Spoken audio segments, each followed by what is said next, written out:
Good morning, everyone. Thank you for joining us this morning. It's nice to see a full hall. It's been a while. And nice to see we have people online too, Raylin. 104. So we have a full in-house and online house this morning. Thank you for giving up. Weekends for many people are their free time, so thank you for giving up so-called free time, hopefully to do something that you feel is meaningful and that will contribute to the rest of your life. Again, it's interesting, free time sort of implies unscheduled time, right? Free from scheduled time. But freedom and being free is sort of central to Buddhist practice. But it's a different kind of freedom. It means to be free of suffering, free of neuroses, free of stress, free of self-centeredness, right? Free of all the impediments that really get in the way of us really living, the life we want to lead and relating to people in the way we want to be. We all have, I think many human beings have good hearts. At their best, they have good intentions for themselves and for others, and maybe even for the world. But unfortunately, because of stuff that they're not free of, their capacity to live in the way they want, relate in the way they want, gets compromised, distorted, sabotaged. So that's why we practice. This weekend has been a busy weekend. I'm going to talk a little bit today. We have this Dharma Transmission Program. It's a 3-year program. There are 13 members in it. It's our second one.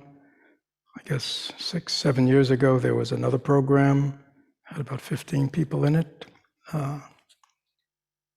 I'll talk a little bit about that today, and also I've asked 3 of the members who are participants, this is their third year, end of their third year, to talk about their experiences, just their own personal experiences from being going through this process of study and practice for 3 years. But just for a few minutes before then, I've had a lot of fun. Most people probably wouldn't consider it fun. But there's this book, 3 Pillars of Zen. I don't know if anybody knows it, but this was the book that in 1968 got me going into Buddhism and Zen. Written by Roshi Philip Kapleau, who was my first teacher, and I actually lived in Rochester at his center and with him from about 1968 to 75. And this was our Bible. It was back then when there was hardly anything around. There were books about Buddhism. They were all poorly translated, and everything else was mostly intellectual or philosophical. Kind of that Zen, let's say, was actually something you did rather than something you talked about.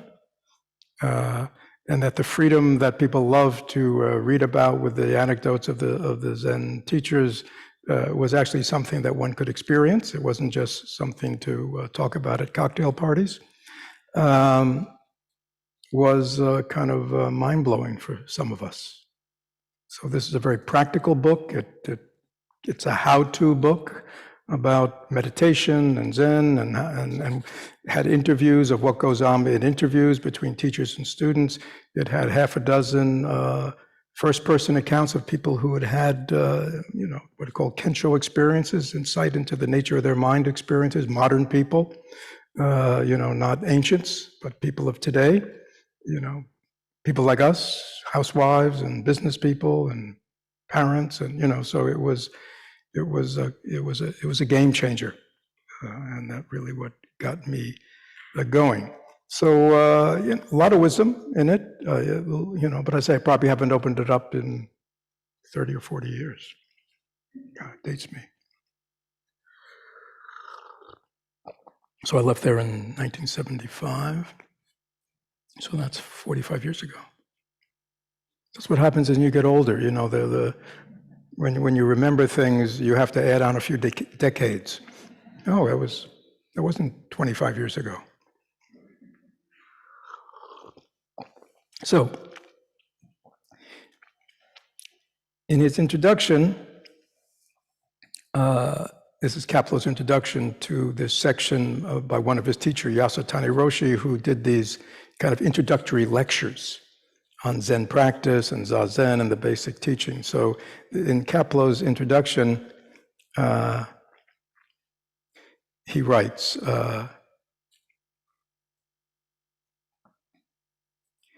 that a strong sense of moral responsibility is inherent in the spiritual freedom of the awakened person was made clear by Yasutani Roshi in response to a question addressed to him in America. This is so Yasutani, this is back in the 50s. Yasutani traveled a little bit in the country, and there were small little groups of Zen practitioners.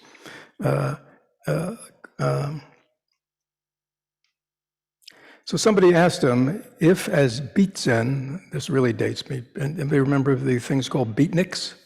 There used to be things called beatniks. Remember there were hippies, people know about hippies. So before there were hippies, back in the 50s and 40s, there were these alternative people called beatniks. And the beatniks, because they liked the freedom, they'd read about these, they'd read these Zen stories and all the freedom of these Zen characters. They liked that because they wanted to be free of all restraints. So people asked if, as beat Zen, B-E-A-T, has led us to believe, awakening reveals the unreality of past and future, isn't one therefore free to live as one likes here and now without reference to the past and without thought of the future? Sounds like a good question, right? But what he's getting at is the people who are asking that we're really going, so therefore, I can do whatever I want. There's no past, there's no future, it's all just fabricated, there's only the now. So, can't I just totally lead a hedonistic, indulgent life and do whatever I want because there's no past or future? So that was kind of beat Zen, you see. And so now beat Zen beats a real Zen master, right, who they had never met, right? So this is interesting. In reply, Yasutani Roshi, he was a professor. He was not only a Zen master, but he was a professor. And he taught Buddhism. I think at a Buddhist university. I think in Japan there are universities that are kind of Buddhist run, but they have a full course load, but I guess they have a lot more Buddhist courses. In reply, Yasutani Roshi made a dot on the blackboard and explained that this isolated dot represented their conception of the here and now. Okay, so this is very important, because I think even though this is going back into the 50s, I think it's very true for today, really deals with the whole world of I was about to say secular mindfulness, which is very popular. But I think even for a lot of people who practice in various Buddhist traditions and believe that they are practicing correctly and mindfully, that living in the present is that dot, right? Okay. Is that dot. One dot, see the dot, isn't that the present moment, right? Right. Dot. Teacup, see teacup, dot. Tasting. Dot, right? So for most people, living in the present moment, right, living in the here and now, means that I am present to whatever I'm doing, right, whatever I'm experiencing. Does that make sense? I mean, I think that's sort of the way it's defined, and that's what most people would say it is.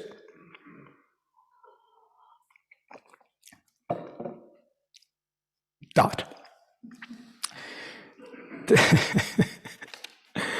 To show the incompleteness of this view, Yasutani Roshi then placed another dot on the board, right? Competitive dots. And now he drew a horizontal line through it and a vertical one. So here's the dot, but there's a horizontal line that starts at the furthest end of the blackboard and goes all the way across the blackboard, intersects with the dot and goes all the way to the end. And then there's another line that starts all the way at the top, comes down, intersects with that dot down to the bottom of the blackboard.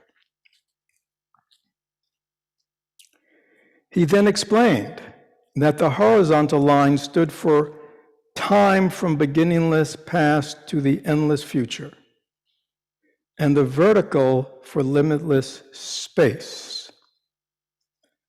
The quote-unquote present moment of the enlightened person stands at the intersection, embraces all these dimensions of time and space accordingly.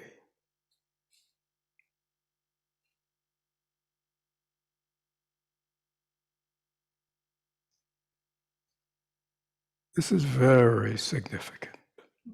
Is that clear? Now, for someone who doesn't even know there is a dot to attend to, attending to the dot, attending to that which is right in front of them, attending to the person who is speaking to them, attending to whatever mind state is arising in them, or thoughts, or, you know what I'm saying? Being present to one's life, walking, drinking tea, right? Living is very helpful. Is that true? Very helpful. It reveals something too, especially people like us in our, we have minds that are going all the time, and our minds are always being stimulated, who live so much in conceptualization and thought, right? To have the capacity to slow that process down and just to attend what's going on right in front of oneself, right, is incredibly beneficial, right? And it feels good. And it allows one to be present to what's ever going on in one's life in a very direct way, right? Just to be able to be present to whatever is arising. So great benefits come from just being present to the dot, just being mindful. Is that clear? Now, the other thing I was going to read to you was something in another one of the lecture, he talks about levels of Zen. And again, and this is ancient teaching. In Japan, they call the first level of Zen, and Zen just means sort of meditation. So Zen is a shortening of the word Zazen, that comes from the word Chana, which is Chinese, that comes from the Sanskrit dhyana. Dhyana is one of the 6 paramitas, and it's part of the path. Dhyana just simply means single-pointed concentration, absorption, meditation. Okay? So the first level of Zen, meaning really the first level of meditation, or the usefulness of meditation, is what they call Bumpu Zen, which is really what we might call I would say, secular mindfulness today. It means it is therapeutic. It is helping us to slow down, to stabilize, to be present to thoughts and feelings, to make changes, right? I mean, I think you all know that. But it's not Zen Buddhism. It's just Zen. It's taking the meditative piece out and saying it can be applied in all kinds of ways that are beneficial to everyone, right? There's another level of Zen, I forget the Japanese, the next level, where you're practicing Zen for more specific you're practicing meditation for more specific reasons. And a lot of that has to do with what they call in Japanese joriki. You're developing energy, like chi. So this could be, I'm practicing Zen because I'm in the martial arts. I'm practicing Zen because I'm in the healing arts. You know what I mean? I want to, learn how to meditate to channel my energies. They can be, one can meditate because one wants to space out, or one wants to see things, or one wants to have visualizations, or have visions, or you see what I'm saying? So there are all kinds of sort of applications that are more than just therapeutic of meditation.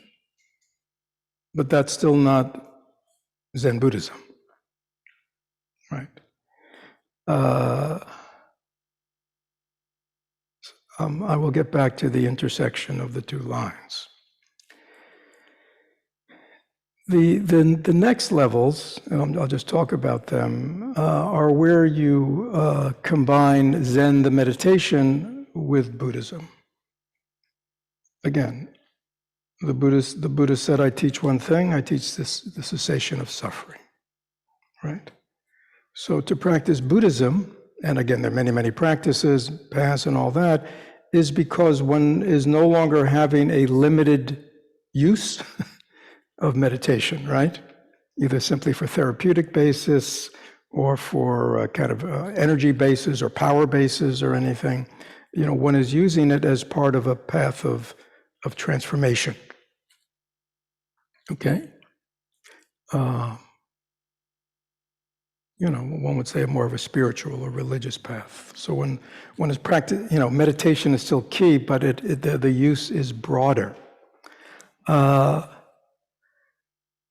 the what they call the small level of practice of meditation is for someone who suffers, and we all suffer to one degree or another. Some people suffer a lot in this life. Some people don't suffer much in this life. We all have different karmas, but everybody suffers, right? Even if things are good, we still suffer the change of getting sick.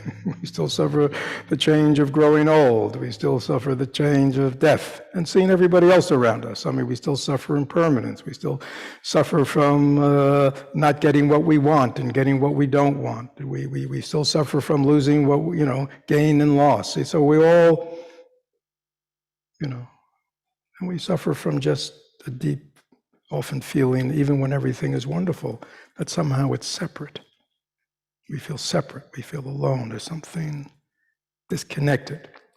So this next level of person, they see all this, right?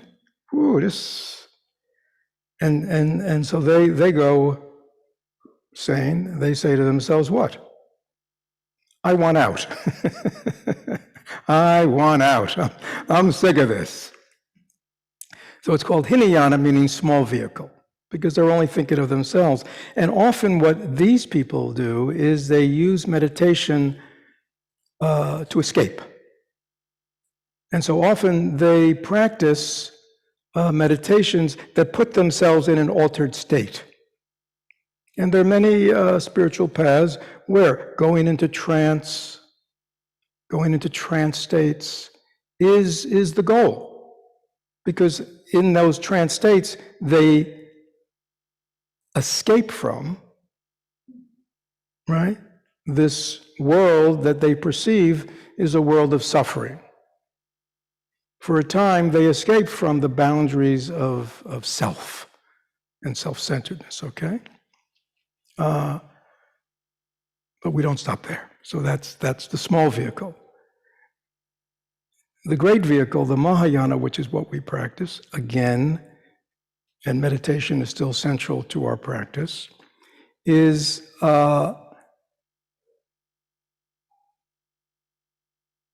when we look around the world and we see suffering, when we look around inside and we see suffering, we realize everybody's suffering.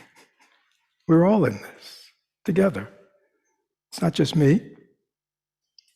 It's my family, my parents, my loved ones, my friends, my colleagues, I see everybody to one degree or another is participating in this world. And so therefore, the object of my spiritual practice is not to leave it, either geographically leave it by, who wants anything to do with this world, or in their meditation by kind of trancing out, right? Escaping. Many people, escape from. No, in Mahayana Buddhism, we want to awaken in the world. And we realize it is perception that is everything. And that actually there are many wonderful things in this world. And this world has a great capacity for transformation. But the significant problem with people is they are ignorant. I mean, we see they have all these problems and all these issues and all this violence and all this intolerance and all these biases and all this, but that's like the flowering of a fundamental ignorance that's within every human being, that they don't experience their interconnection with everybody. They don't experience their interbeing as an experience, right? They feel separate. When you feel separate, when I am not you, then you are somebody that I can use to meet my needs. Or you are somebody who's getting in my way. Or you're somebody who I don't want in this world, you see? Because you see the other as separate from you. But when you no longer see anyone as separate from you, you act in a different way. So in Mahayana Buddhism, we find teachings and practices where compassion and loving kindness and caring for the suffering of others and self, in the Hinayana, it's like just having the meditative experience of seeing non-self. That's the key thing. In Mahayana, that's there, but the key thing is then living a selfless life. A life that is not conditioned by me, but a life that is conditioned by, being there for others, taking care of others, concerned about others. It's a very different life. As well as this teaching of emptiness, we don't need to get into it today, that all things are inherently empty of any solidity, which means, and that everything is impermanent, which means all the things of the world do not have to be rejected. See, in the Hinayana, it's like, ooh, you start getting things, and you get a house, and you get a mortgage, and then you're trapped, and you know what I mean? And then you get greedier and greedier. You want more things, and ooh, you know what I mean? And God, relationships, attachment, aversion, suffering, right?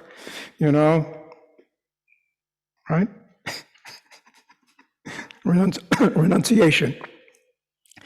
In Mahayana, that's not the path. The path is, I can see clearly how everything is. Nothing has any solidity. Everything is in process. Everybody is just a product of their causes and conditions. I can act wisely, intelligently, compassionately in the world and not, I'm not attached. I don't grasp. So the world is no longer something to be rejected. It's just not something to be grasped at and held on to. One develops an enlightened view. Okay. What does this have to do with the blackboard? Somebody might be going, gee, Fred's all over the place this morning. So the first dot is what? The here and now of the ordinary unenlightened person. It's me, I'm here, and I'm pouring tea. The second one, the awakened person. This moment has no beginning or end. This moment is unfolding in timelessness. This moment is unfolding in spaciousness. This moment has no solidity to it at all. And everything that's appearing in it has no solidity. I know right now we all look very real to one another, but science would tell us that that's an illusion, right? Nothing here is solid, nothing here is permanent. Our bodies, this moment, changing second to second. So this realizing that in our practice, our mindful living path, we start noticing the dot, that there is a here and now, there is a present moment. But then the practice is to deepen, to realize that in this present moment,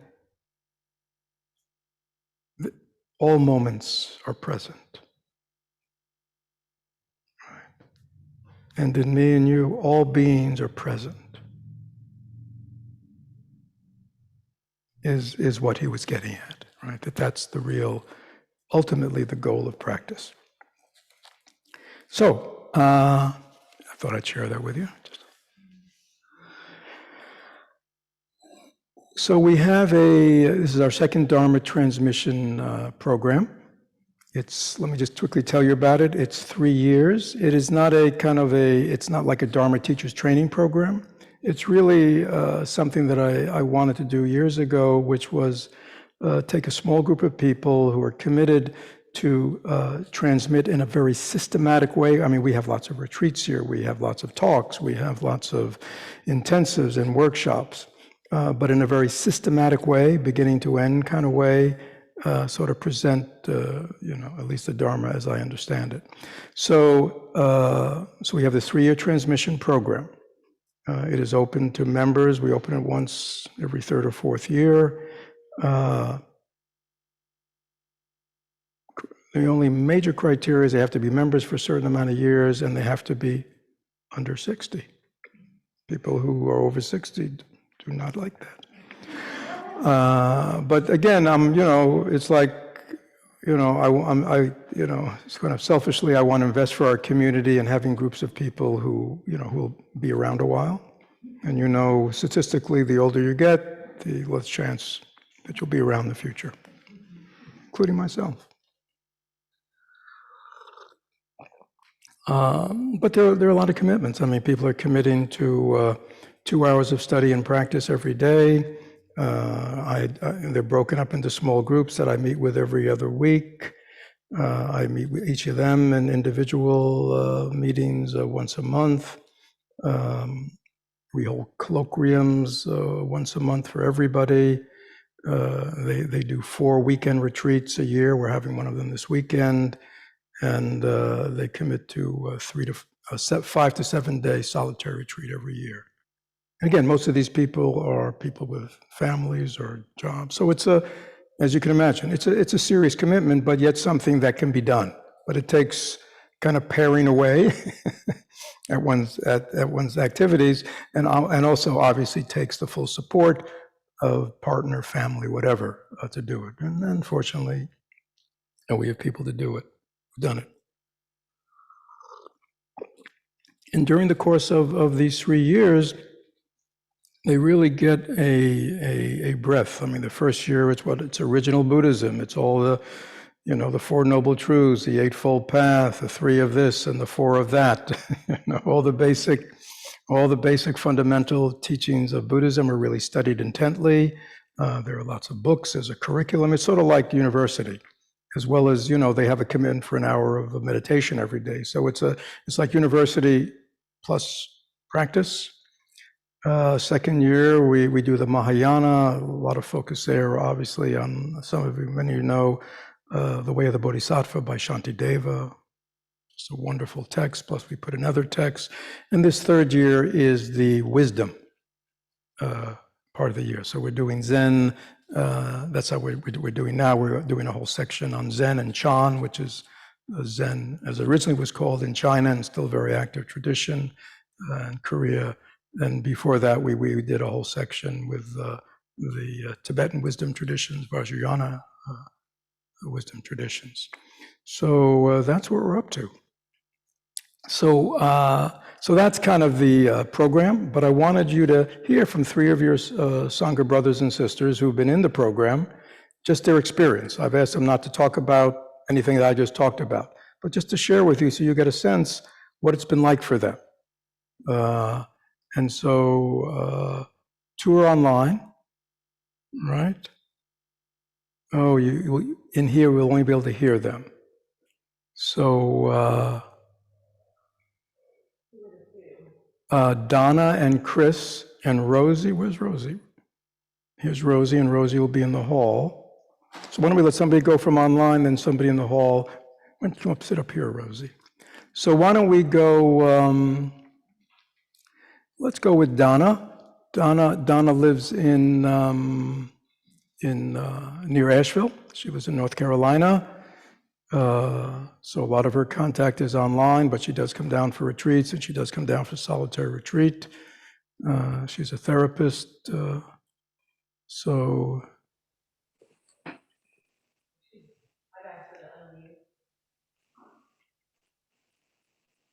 Donna, can you hear me? Yeah, I can hear you. I'm unmuted. Thank you. We can hear you. Oh, great. Hi, everybody. I am really grateful to share with you today. I was telling Fred the other day that the Dharma Transmission Program has been just the highlight of my life. What can you say about something so important? And I think, as I look back on it, he asked me to share a little bit about my practice before and my background in Buddhism. I started practicing, or at least looking into it 20 years ago, and started with Miracle of Mindfulness, like a lot of us did, Suzuki, Zen Mind, Beginner's Mind, just exploring all of those things. I was also studying yoga, yoga sutras, Yogananda, and Self-Realization Fellowship. I did that for a couple of years. Read A Course in Miracles, and A Course in Miracles, if you don't know it, is very non-dualistic. So someone told me one time, if you want to study A Course in Miracles, then study Buddhism. So after reading A Course in Miracles, I really, my compassion and bodhicitta just went wide open. And I also had these really unique kind of experiences for me. But I think overall, I just decided I'm going to change my life. So I went back to school. I became a therapist. But I was still like, what do I do in this Buddhism realm? So I started to go to Spirit Rock to retreats. Had a retreat with Jack Cornfield, who I really appreciate. A Goenka retreat. I went to Magnolia Grove for one day, which was really sweet to see Thich Nhat Hanh. But Southern Dharma, I wound up there and went to several retreats. So by the time I met Fred in 2017, I had probably been to a dozen or so retreats. And the first night with Fred at this Unfettering the Natural Mind retreat, I just thought, this is it. this is what I've been looking for. It was just this wonderful knowing and experience. So Angie told me, a few months later about the Dharma Transmission Program, and that it was 5 years at that point. So she talked about the age limit of 60, and that she had barely, snuck in under the wire. And I just thought, oh my gosh, by the time, if he does offer another one, I won't be able to do it. And I was so disappointed. I mean, just crushed, just disappointed. And then, as causes and conditions go, it turned into 3 years, and I did sneak in under the wire. So this, I think the first year was really important for me for building on foundation and things that I didn't know in Buddhism, which was a lot. And I didn't realize how important they were until I was doing them, especially the noble truths. It was just a beautiful exploration into that. And the group itself, Fred is a master. So we come in there the first night of the first weekend, and we're all in love with each other. We're just given this opportunity to really build group cohesion, and it was just a magical experience, and has continued to be. So these people, we're family, and we support each other, and I think that's really key and important. The second year was, all about.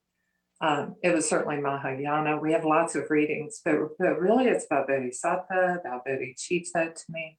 And then once I got to the third year, the wisdom year, in December, I went to do a 10-day at Empty Cloud.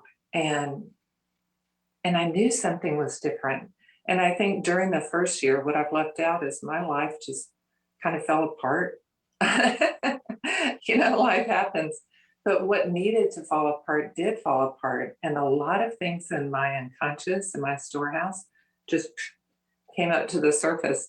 And it was pretty challenging, is a good word for it.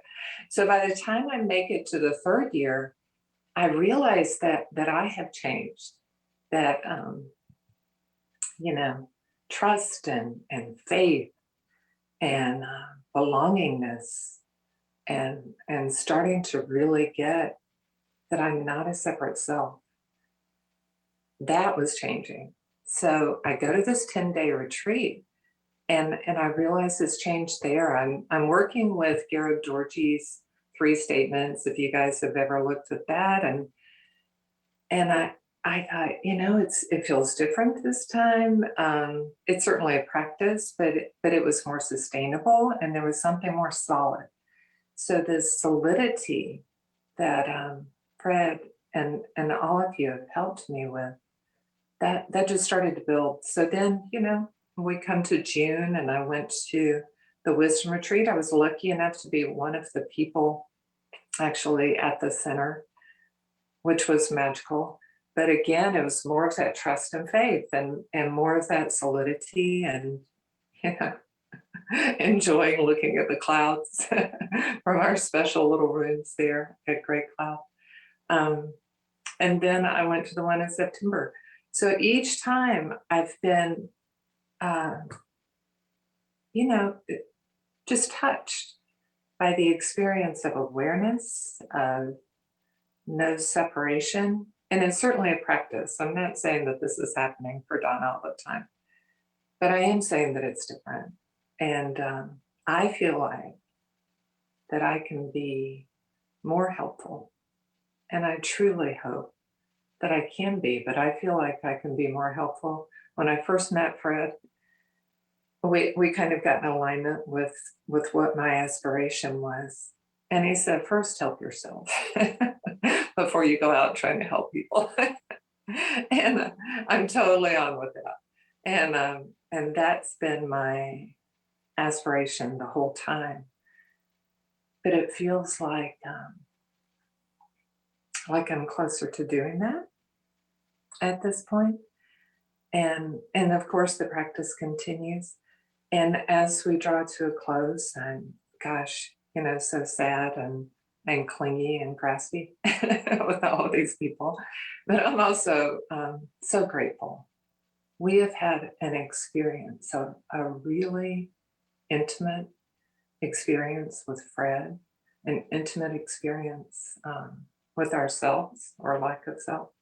Who am I? Really starts to be like, oh, I can figure that out.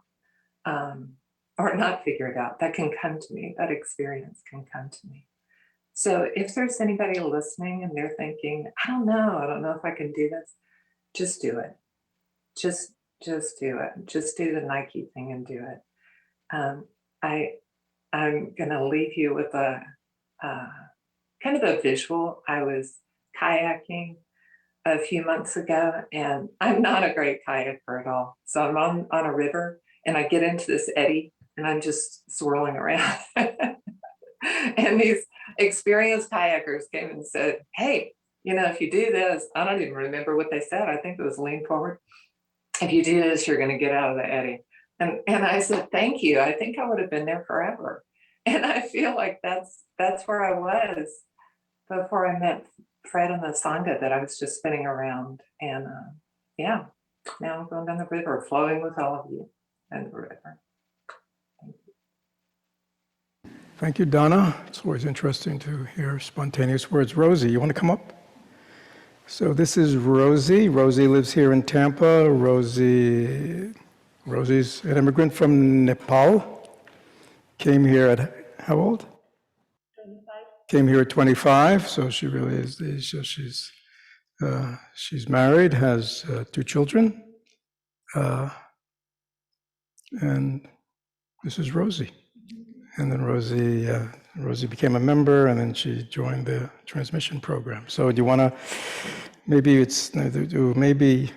I'll give you 5 to 7 minutes. Okay. Thank you.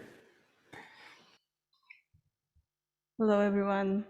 Why don't you maybe take your mask off? It's a little hard to, Okay. yeah, a little muffled.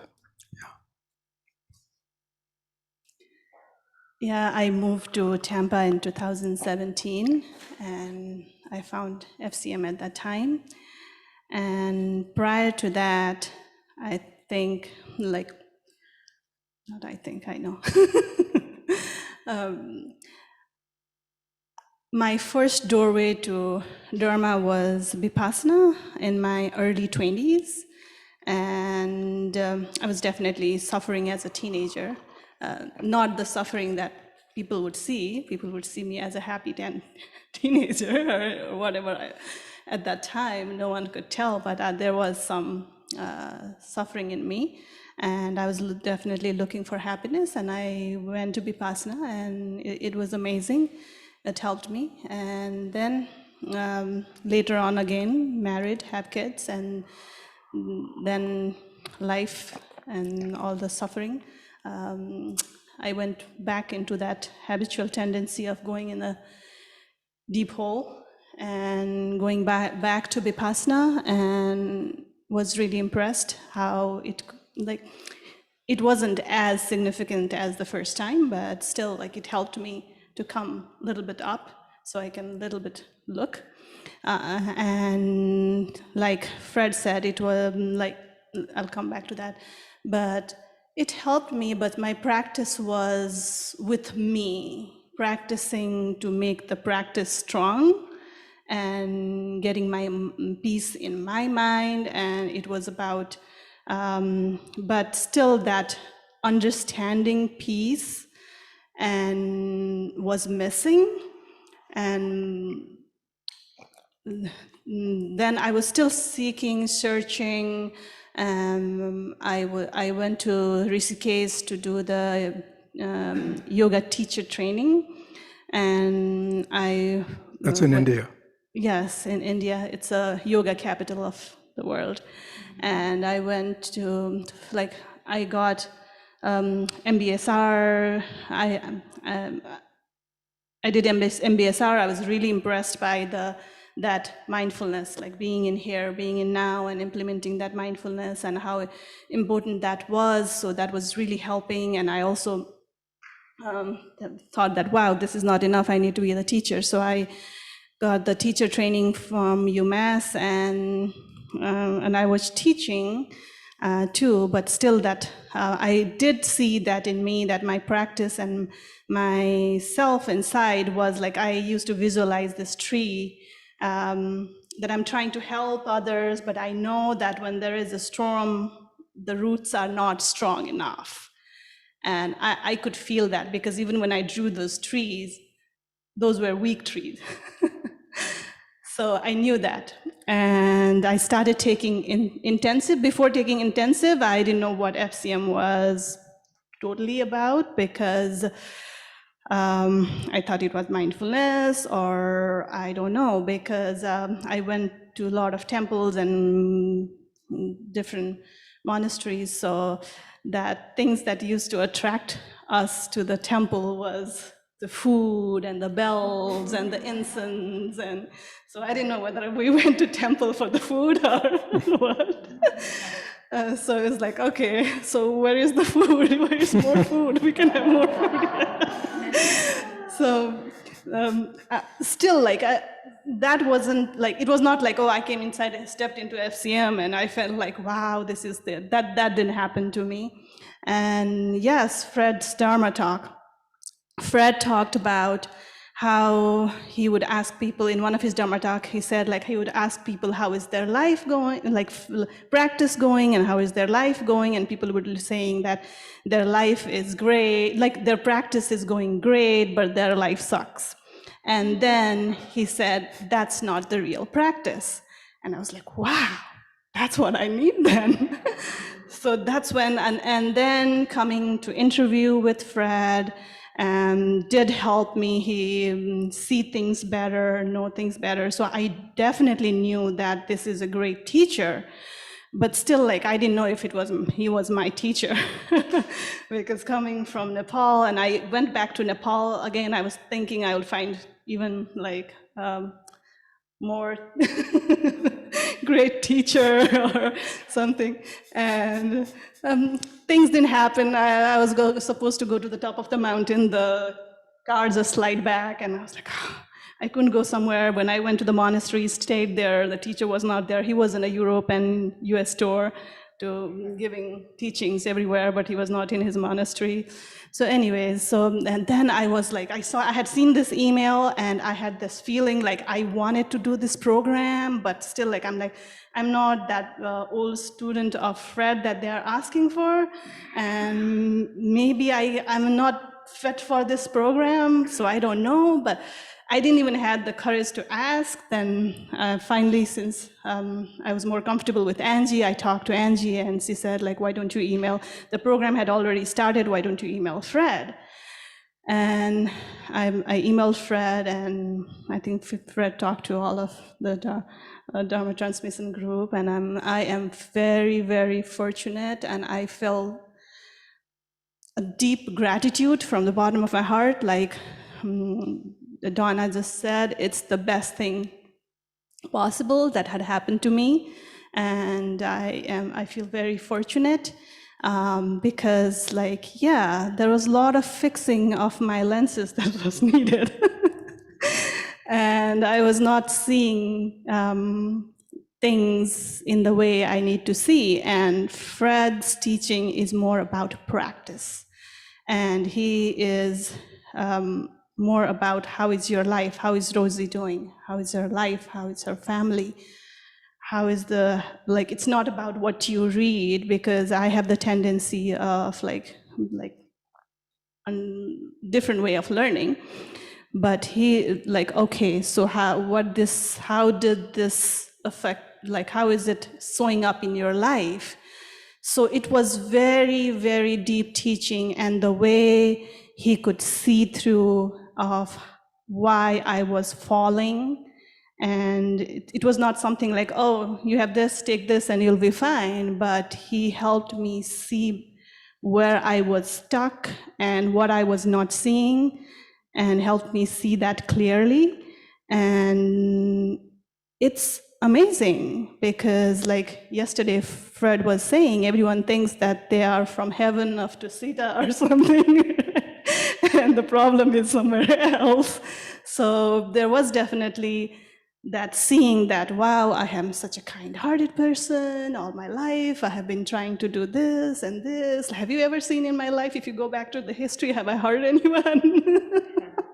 Right? So that's where I was. I always saw that way, but I didn't see what I was not seeing clearly. So that definitely helped me be a better mother and wife and friend, because it's not only the teaching and knowing the teaching, being in the program, we get to practice and having these bi-weekly where we meet with a small group, and we just don't talk about the chapter or what's in there, but we talk about how our life is and what have we been able to implement or not implement, what are we having difficulties in.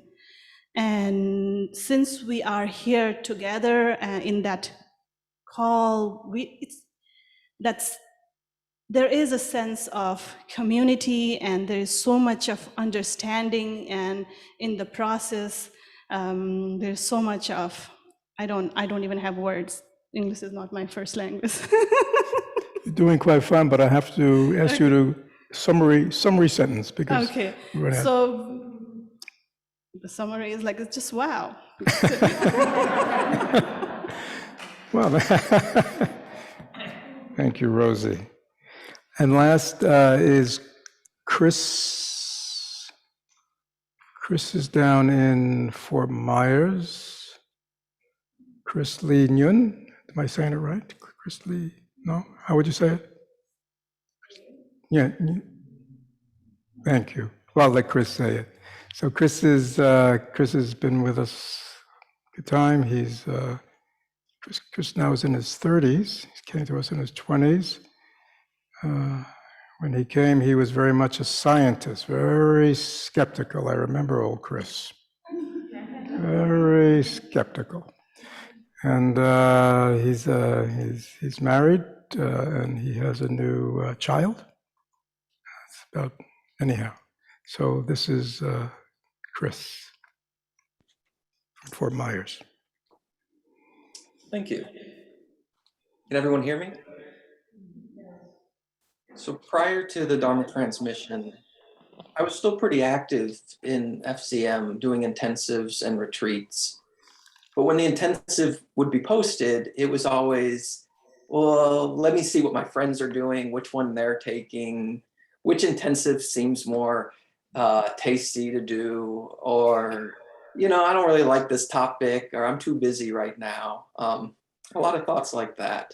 And for the last 3 years, I haven't had to really think at all about the path, because I've been on this guided tour by Fred, where Fred has just been taking me along.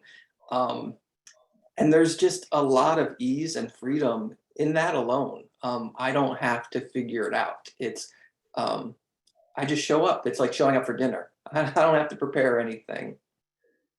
And so Fred has really been taking us on a Dharma tour, showing us all these Dharma doors, opening up his life, his history, his experiences, all the wisdom and insights and practices that he's accumulated over the years. He's just opened his heart and his home and his life to us and been like, here, this is this is what's been beneficial, transformative to me. And so my relationship with Fred has really grown. And my relationship to all the great teachers of the lineage has grown and deepened as well.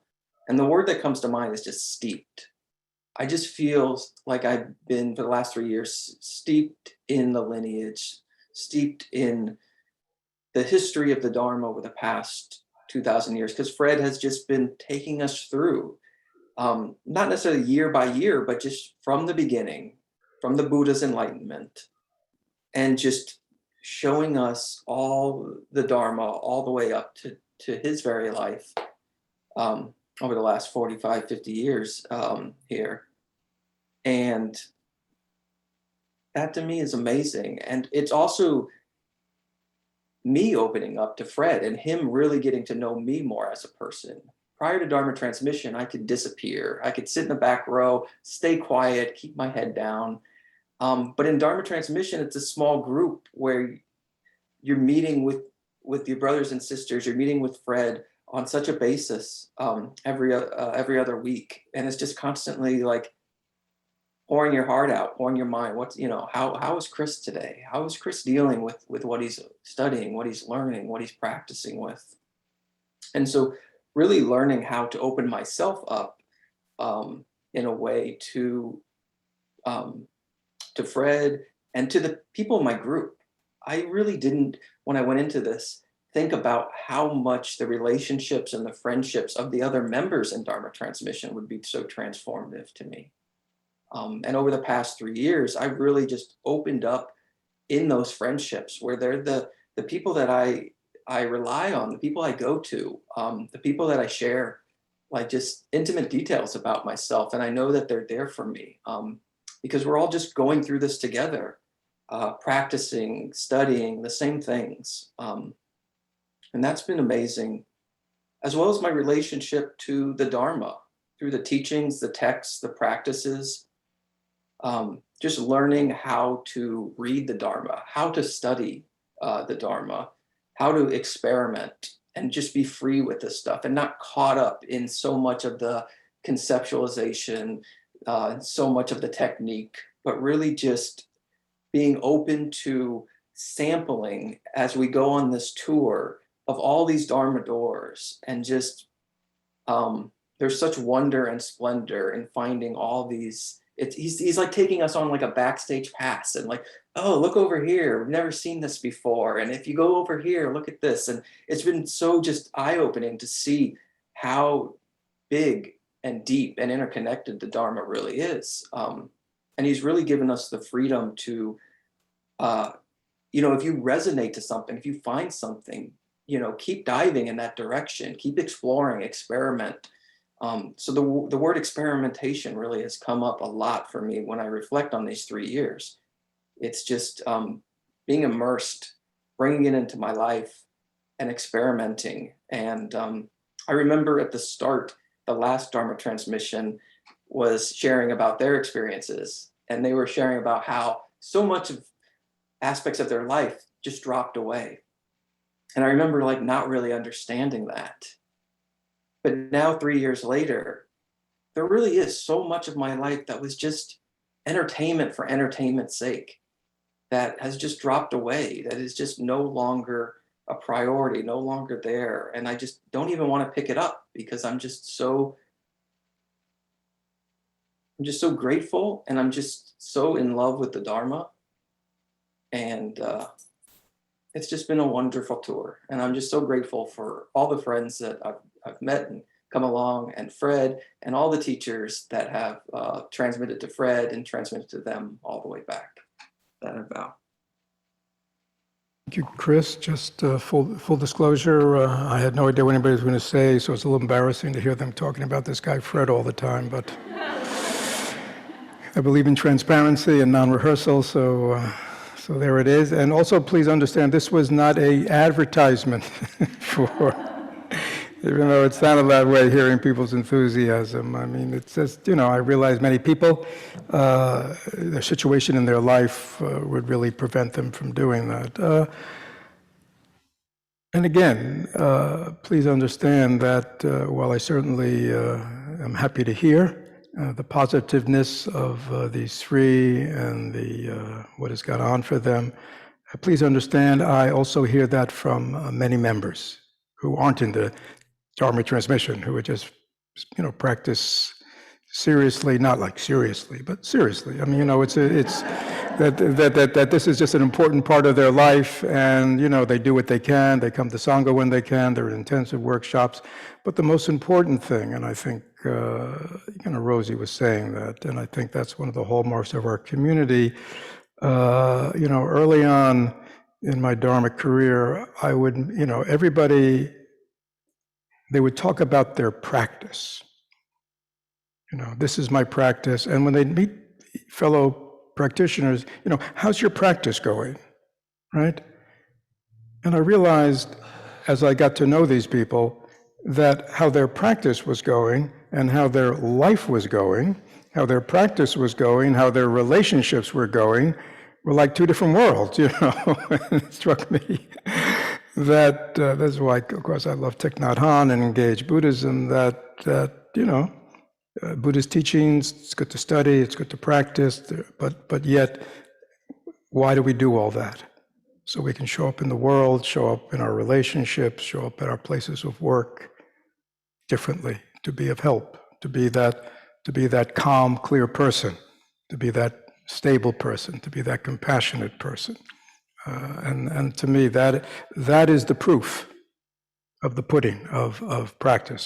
People can have wonderful practices, wonderful experiences, wonderful meditations, and then go home and yell at their wife, or you know what I'm saying? So anyhow. I hope this was inspiring to you. It wasn't meant, again, to be an advertisement for, but it's always just, I think, inspiring to listen to ordinary people like ourselves. All those people have careers, they all have families, children. The full deal, and yet they've been able to find a way to bring something very meaningful into their life that is not just a hobby, but is something that's been instrumental in changing themselves and being benefit to others.